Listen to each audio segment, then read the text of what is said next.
आपके घर में छोटा सा शिवलिंग विराजमान, निवेदन है जहां पर भी शिवलिंग आपके घर में विराजमान है, अगर छोटी सी कटोरी में एक बेलपत्र को आप नीचे रखिए, छोटी सी कटोरी उस बेलपत्र के ऊपर रखकर उसमें थोड़ा सा मधु शहद शंकर भगवान की साक्षी में शिव जी के सामने अगर शुक्रवार की शुक्रवार रखना प्रारंभ कर दो, धीरे धीरे संपदा की वृद्धि अपने आप होना प्रारंभ हो। शुक्रवार के दिन बेलपत्री के वृक्ष के नीचे बैठकर घृत का दिया लगाकर शरीर में जो रोग है उसका स्मरण कर कर शंकर जी से विनय कर कर, हे भोलेनाथ, आपने शुक्र देवता को संजीवनी मंत्र दिया है, तो क्या आप मेरे को वो मंत्र प्रदान नहीं करोगे? मेरे रोग, मेरी बीमारी, मेरे दुख को आप नहीं हरोगे? शिव से कहो, ये शरीर आपने दिया है और भजन करने के लिए दिया है, स्मरण करने के लिए दिया है, कीर्तन करने के लिए दिया है, तो संभालोगे भी आप। और बेलपत्री की ओर मुख कर कर घी का दिया लगाकर महामृत्युंजय मंत्र का स्मरण कर लेने पर धीरे धीरे धीरे धीरे धीरे धीरे वो रोग समाप्ति की ओर आता चले जाता। बहुत सारा भगवान को नहीं चाहिए।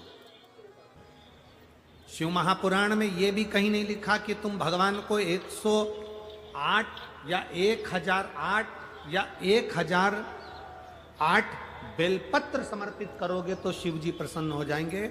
शिव महापुराण की कथा तो यहां तक कहती है, एक बेलपत्र की पत्ती को आप अगर बीच में से, ये एक बड़ी पत्ती, उसके बीच में दो पत्ती और दो पत्ती के बीच में जो गैप है, बीच पत्ती में, इस पत्ती और दो पत्ती के बीच में जो जगह है, अगर आप इस पत्ती को यहां से स्पर्श कर कर, इस पत्ती को यहां से स्पर्श कर कर शंकर भगवान के शिवलिंग पर अगर आप श्री शिवाय नमस्तुभ्यम कहकर, पंचाक्षर मंत्र नमः शिवाय कहकर, षडाक्षर मंत्र ओम नमः शिवाय कहकर यदि शंकर के शिवलिंग पर समर्पित करते हो तो वो 108 बेलपत्र का काम कर जाती है। पकड़ने का स्थान देखिए,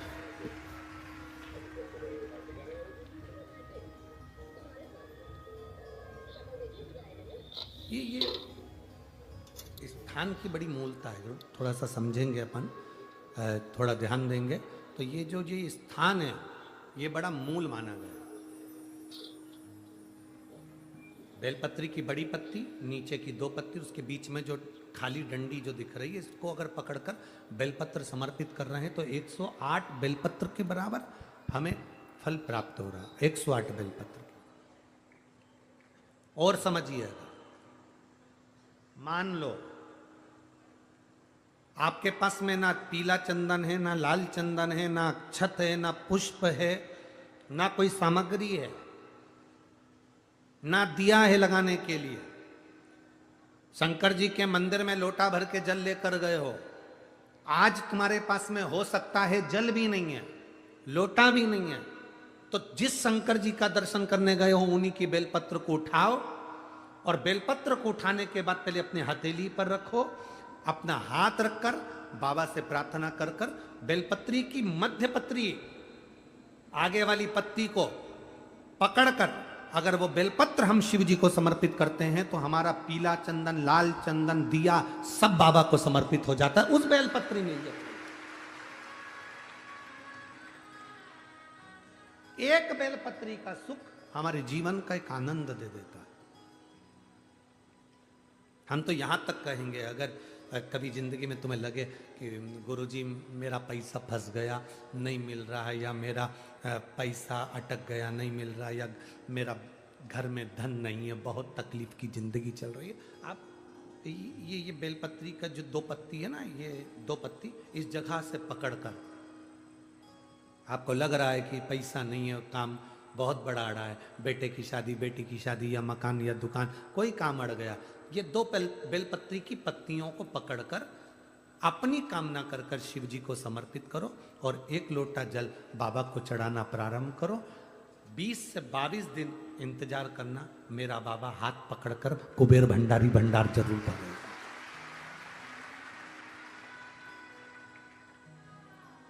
2 पत्ती को पकड़कर, लोग कहते हैं ब्रह्मा विष्णु महेश है बेलपत्री में, शिव जी के 3 नेत्र हैं बेलपत्री में, शंकर भगवान के त्रिशूल की 3 कौर है बेलपत्री में।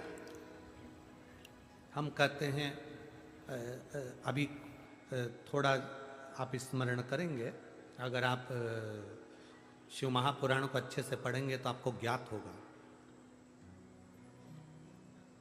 कुबेर को धन देने वाले कौन है?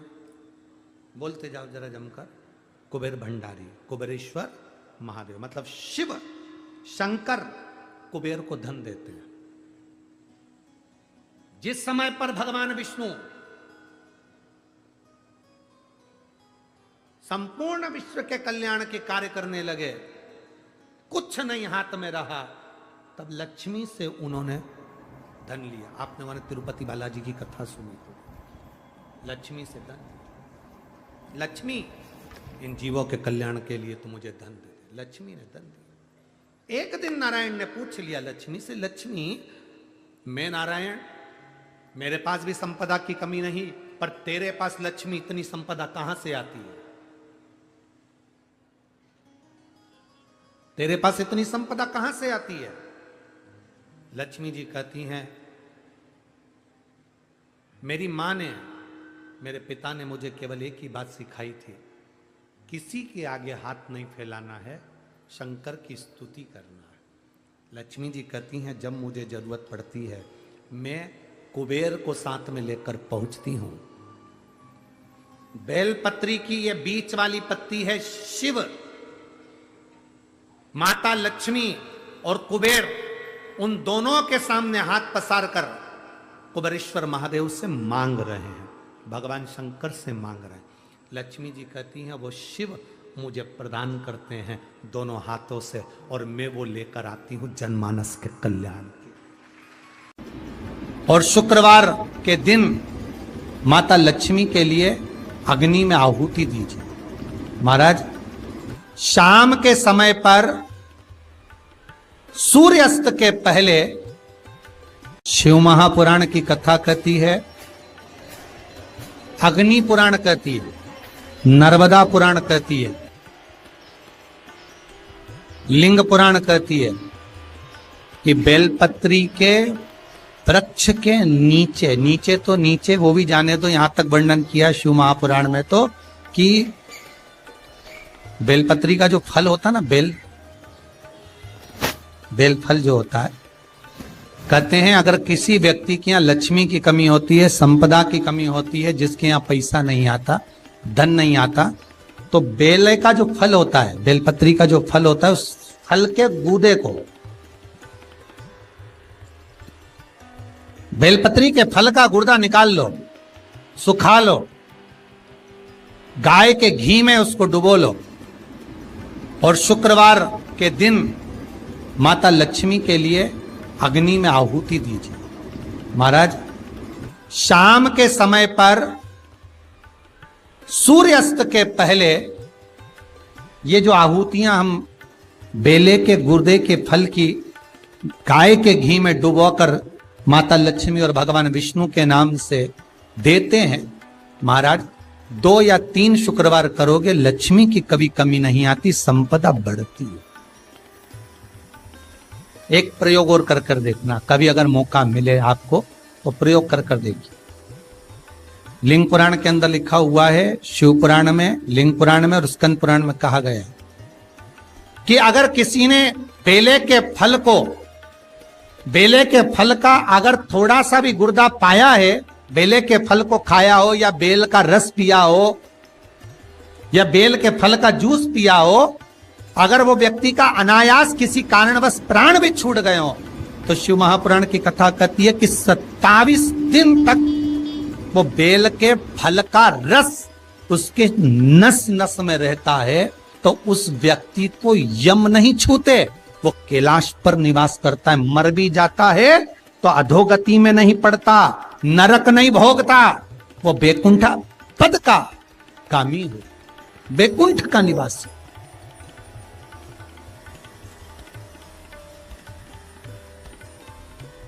वैकुंठ का निवास।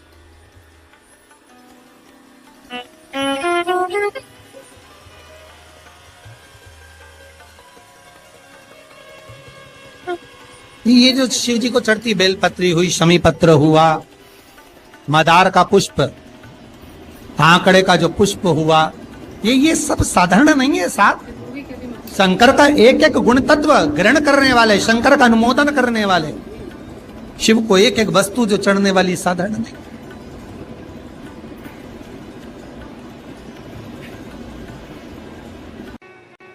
जिसके घर में संपदा की कमी होती है, जिसके घर में कर्जा बढ़ जाता है, लक्ष्मी नहीं आती, बहुत टेंशन की जिंदगी जीता है मनुष्य, व्यापार चल नहीं रहा, बहुत तकलीफ का जीवन चल रहा होता है, तो आज भी नियम है महाराज कि सोमवार, शुक्रवार, ये 2 वार ऐसे हैं, इन 2 वार को यदि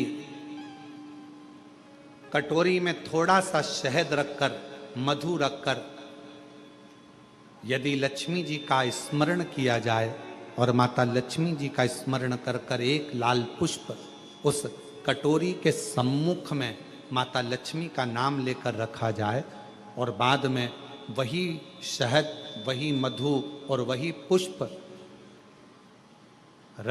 सोमवार का दिन और शुक्रवार के दिन लक्ष्मी का पूजन कर कर, स्मरण कर कर, दूसरे दिन शुक्रवार के दिन पूजन करें, शनिवार के दिन उस मधु का, उस पुष्प का विसर्जन करें, सोमवार के दिन पूजन करें लक्ष्मी जी का स्मरण कर कर, और मंगलवार के दिन अगर विसर्जन करें, 5 या 7 सोमवार या शुक्रवार को यदि आप मधु का भोग लक्ष्मी जी को लगाना प्रारंभ कर दें, शिव का नाम स्मरण कर कर, तो उसके घर में कभी संपदा की कमी नहीं होती, लक्ष्मी उस संपदा को बढ़ाती।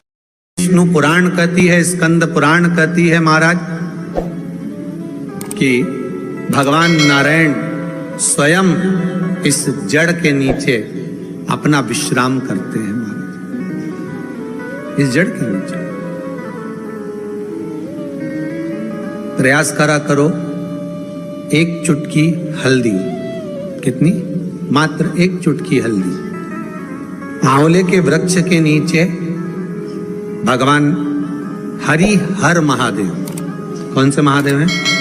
हरि हर महादेव के नाम से रखकर उस पर पूर्व मुख कर कर, पूर्व की ओर मुख कर कर जल समर्पित करना प्रारंभ कर दीजिए।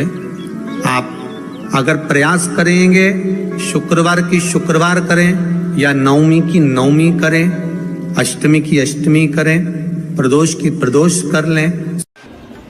महाराज हम तो आपसे निवेदन पहले भी करे, आज फिर करते।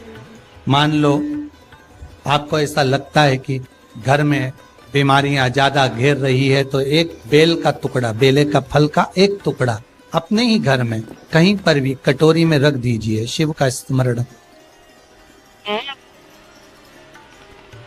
सुख प्रदान करेगा। अगर थोड़ा बहुत रोग आ भी गया निकल जाएगा, पर बड़ी बीमारी में कोई फंस नहीं पाएगा, ज्यादा जनहानि नहीं होगी, तकलीफ नहीं भोग पाएगा। शिव को प्रिय है। फिर वही स्कंद पुराण का संवाद आ गया। बेल पत्री के वृक्ष की जो जड़ होती है, उस जड़ के अंदर 33 कोटि देवताओं का निवास होता है। 68 करोड़ तीर्थ बेलपत्री के पेड़ के नीचे रहते हैं। 68 करोड़ तीर्थ मात्र बेलपत्री की छांव में, बेलपत्री के नीचे विराजमान होते हैं। अगर आपके मन में कभी कभी भाव उत्पन्न हो जाए ना कि मेरे को कहीं तीर्थ करने जाना है और अभी मौका नहीं मिल रहा, बीमारी समाप्त हो जाए और तीर्थ जाने का मन करे, तो किसी बेलपत्री के पेड़ के नीचे 5 मिनट जाकर बैठ जाए।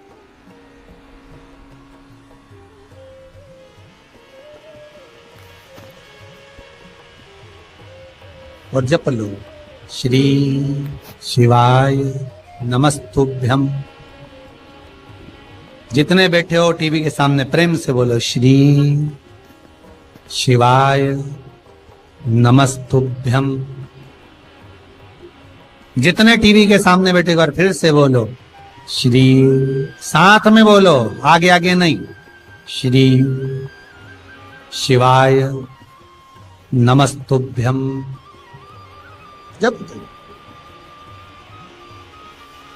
जब तुम्हारा मन करे मुझे चारों धाम जाना है, जब तुम्हारा मन करे कि मुझे काशी जाना है, जब तुम्हारा मन करे मुझे उज्जैनी जाना है, जब तुम्हारा मन करे कि मुझे ओमकारेश्वर, मुझे सोमनाथ जाना है, भीमा शंकर, बैद्यनाथ, मल्लिकार्जुन जाना है, केदारेश्वर जाना है, बस नागेश्वर जाना है, थोड़ी देर के लिए बेलपत्री के पेड़ के नीचे जाकर भी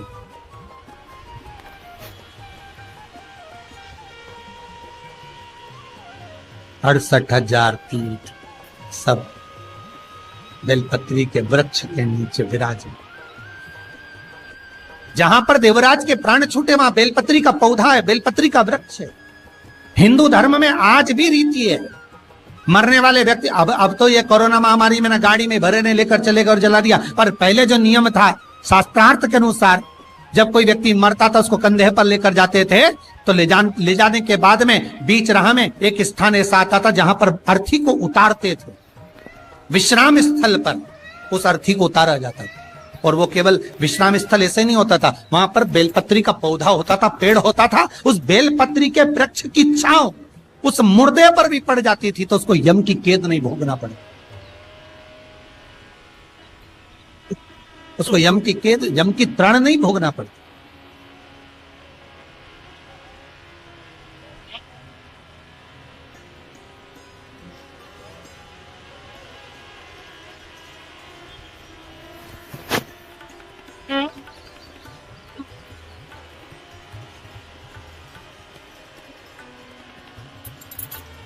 इसलिए उस बेलपत्री के पौधे के नीचे उसको विश्राम दिया जाता है।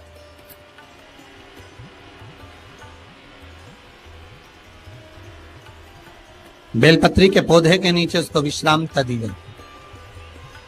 जब शिव कह रहे हैं देवराज तेरे प्राण छूटे, मना नहीं है तेरे प्राण छूटे, पर तेरे प्राण जहां छूटे वो बेलपत्री का वृक्ष था।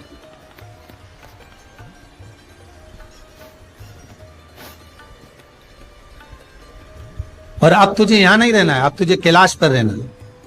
तो कैलाश पर क्यों? शंकर भगवान बोलते हैं ये मृत्यु लोक जो है ना, पृथ्वी, ये भूमि जो है ना, ये मेरी निवास स्थली है, ये मेरा घर है। इसलिए शंकर भगवान ने, भगवान विष्णु ने जब कहा था, भगवान विष्णु जब शंकर भगवान से बोले कि मैं आपसे मिलने आना चाहता हूं, तब शंकर भगवान बोले आ जाओ। तो भगवान विष्णु पृथ्वी से एक हाथ ऊपर पांव रखकर चल रहे थे। तो शंकर जी ने पूछा तुम पांव जमीन पर क्यों नहीं रखते, पृथ्वी पर रखो। शिव जी मैं पांव पृथ्वी पर नहीं रख, क्यों? नहीं नहीं नहीं नहीं, मैं पांव पृथ्वी पर नहीं रख सकता। आखिर क्यों?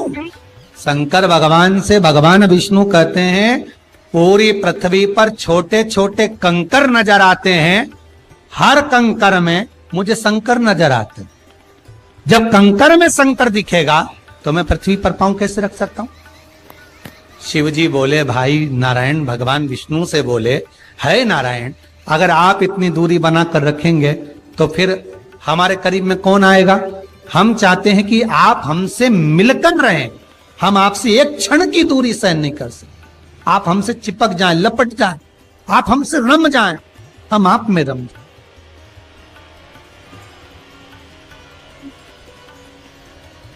कुछ ऐसा कर दो, शंकर जी कह रहे हैं नारायण कुछ ऐसा कर दो कि शंकर नारायण से दूर नहीं रहे, नारायण शंकर से दूर नहीं रहे, ऐसा कुछ कर दिया जाए।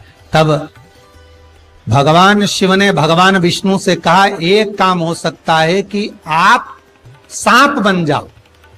भगवान विष्णु ने पूछा मैं सांप बन जाऊं क्यों? शंकर भगवान कहते हैं सांप बन जाओगे तो मैं गले में आपको डाल कर रखूंगा, आप मुझसे चिपके रहोगे, मैं आपसे चिपका रहूंगा, आप मुझसे लगे रहेंगे, मैं आपसे लगा रहूंगा, दूरी नहीं रहेगी एक क्षण की भी। और भगवान विष्णु सर्प बन गए, भगवान विष्णु सांप बन गए। सांप बने भगवान शंकर ने, भगवान विष्णु जब सर्प बने और सर्प बनकर भगवान शंकर ने अपने गले में भगवान विष्णु को धारण कर लिया। आज भी शंकर भगवान के गले में जो सांप पड़ा हुआ है, वो सांप केवल सर्प नहीं है, वो भगवान विष्णु का ही एक अवतार।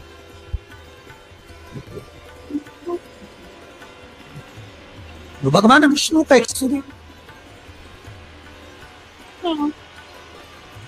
शंकर भगवान के पूरे शरीर पर 6 सांप हैं।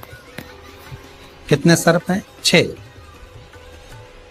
एक जो गले में है वो भगवान विष्णु का होता, 2 हाथ में, 2 भुजा पर, एक कमर में जो सर्प नजर आता है, ये शंकर भगवान की 5 लड़कियां हैं, जया, विशाला, सामरीवारी, दोतली और देव। शिव जी की 5 लड़की।